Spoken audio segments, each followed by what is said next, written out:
Hello everyone, welcome to Narain's Live with MS. This is Narain and it's time for Friday Findings.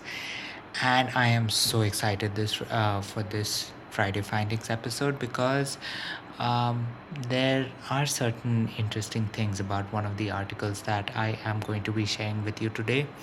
But of course, both of these articles are actually very interesting, and so please do check out the links that I have attached in the description section of this video so that you can read, understand these articles, and really see how they might actually help you in terms of understanding MS, what the future of MS might hold, and other things that you know are actually very pertinent to the topic of multiple sclerosis.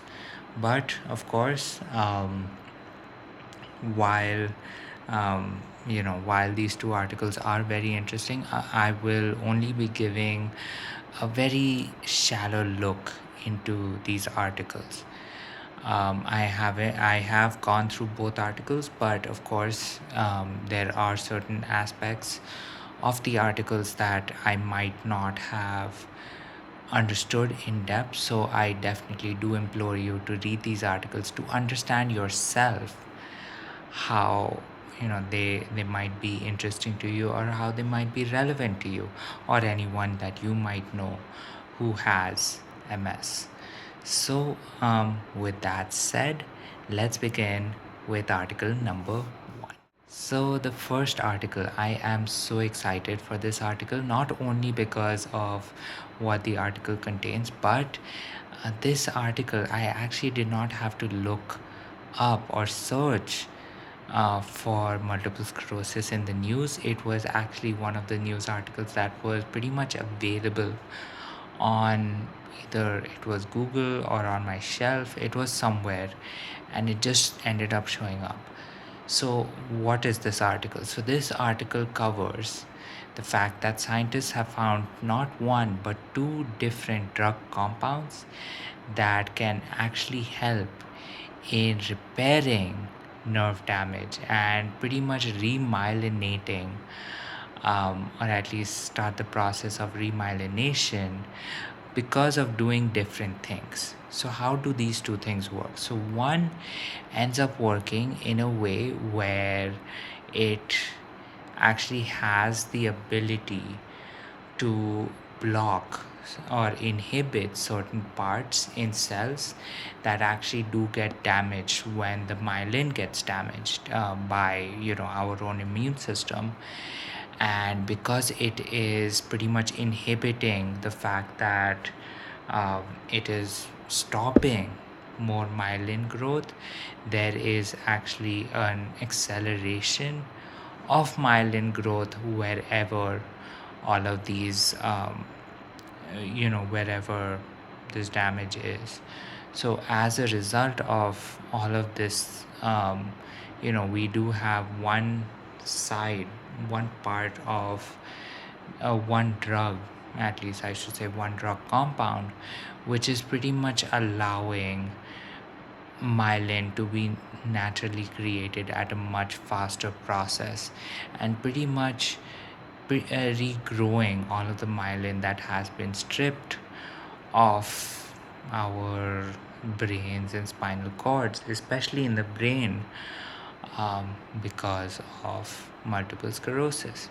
So that is one of these drug compounds. The second drug compound is actually something that is going to target all of the scar tissue that forms as a result of our our immune system attacking the myelin. What happens over here is all of the scar tissue pretty much ends up becoming more of a you can almost call it a fence or a boundary that prevents a lot of the remyelination from happening. And so what this second drug compound does is it pretty much goes to the scar tissue and pretty much rejuvenates, sorry, I don't know what rejuvenates means, but rejuvenates the scar tissue so that it is much easier for our own cells to start rebuilding the myelin, pretty much indicating that through these two drugs, considering they can pretty much be working with each other, we can actually get an acceleration of myelin rebuilding everywhere that it has been lost. And of course, doing that will definitely help in repairing a lot of the nerve damage that we have sustained. And as a result of all of that, we can actually find ways to reverse this medical condition. Of course, there are certain things that I should mention. First of all, this um, medication has pretty much as of now has only been working in sort of preliminary tests, especially mostly in working with certain cellular test subjects or through animal testing. And as a result, it has and one thing that does end up happening is the human body is definitely a lot more complex than animal bodies. So as a result, further testing does have to be done. Further investigations must happen so that we can ensure that both of these, not just one drug compound, but both drug compounds actually do end up being effective for MS patients to pretty much have a way to regrow the myelin that they have lost over the years or months or days of experiencing this damage through multiple sclerosis.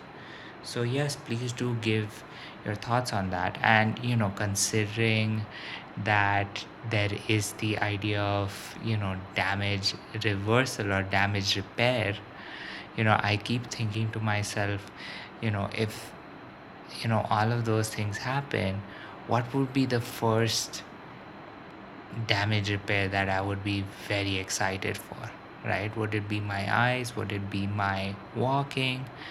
What would it be that would probably make me very happy? And when I think about it, I want to say maybe having a much more regular gut, right? Being able to be a little more regular in at least one of the favorite rooms of my house, um, or maybe even get better at writing, right? I mean, it is somewhat disheartening to see how bad my handwriting has gotten, considering I got a superlative for that in school. My school had some very boring superlatives, so as a result my superlative was literally best handwriting. But yeah, so please do share your own thoughts, your insights, your experiences, and of course, more so than all of those, if you could repair the nerve damage yourself and you were really waiting for something to come back to you, what would that thing be, right?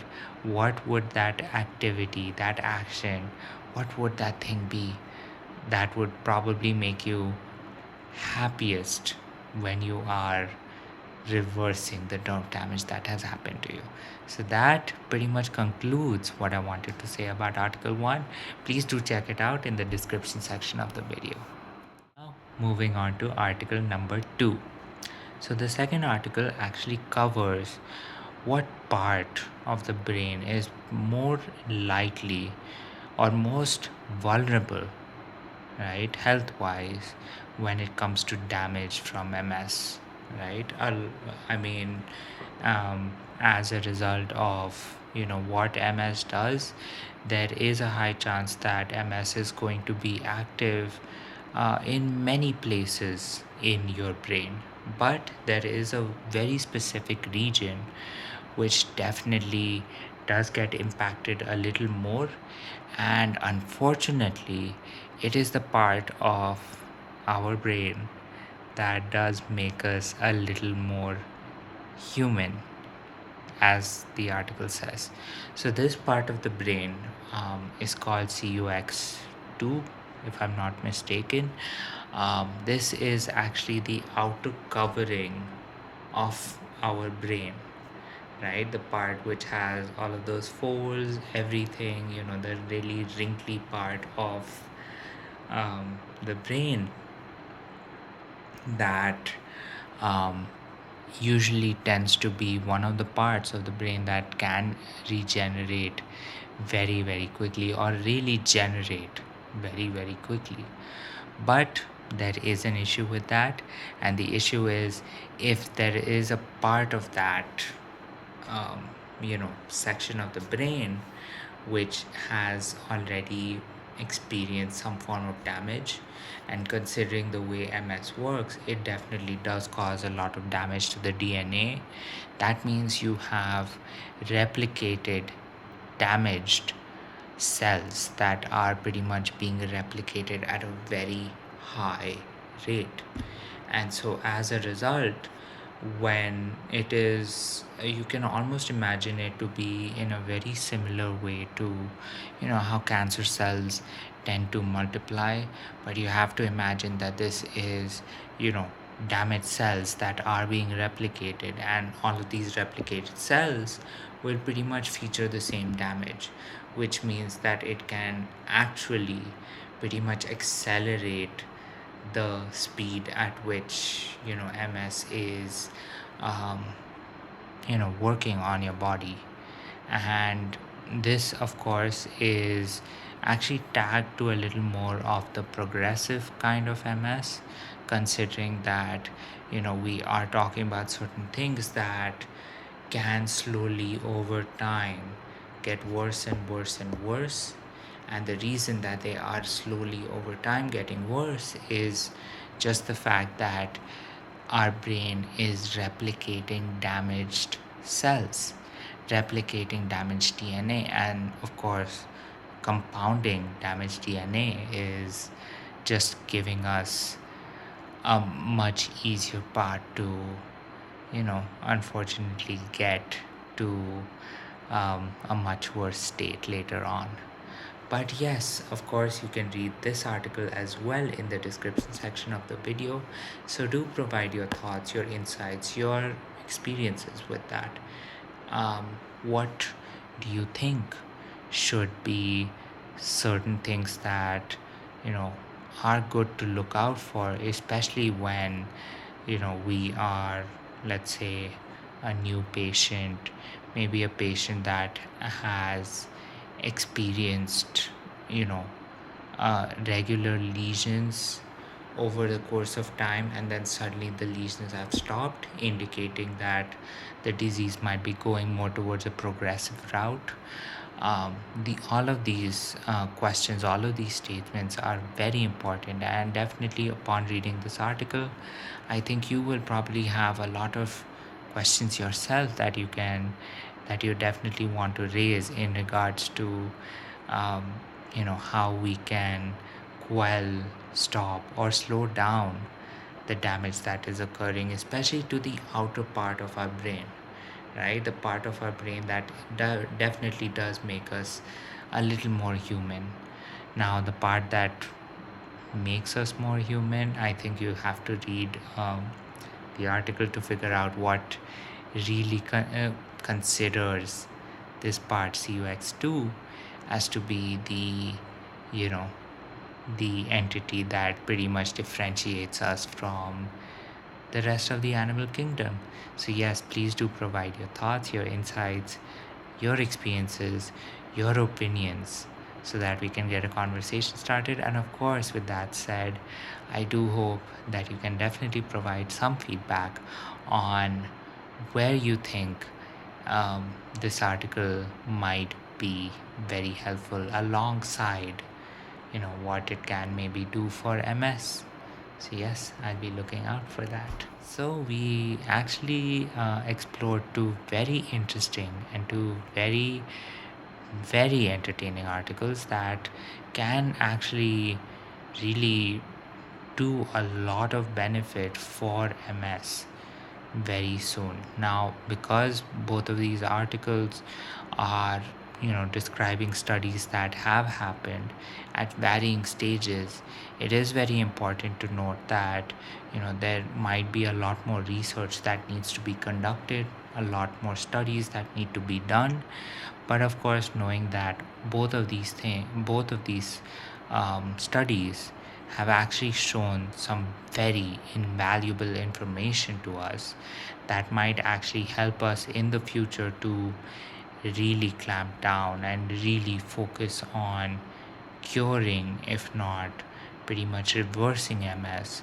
It is important to definitely read these articles, analyze these articles, understand what are some of the current holes in the research that was conducted, and find out what are some of the future and definitely find out what are some of the future pieces of research that can actually happen as a result of these things. So, of course, with that said, I do know that it is Friday night. I do know it is the start of another weekend. So, I do wish you a very happy weekend.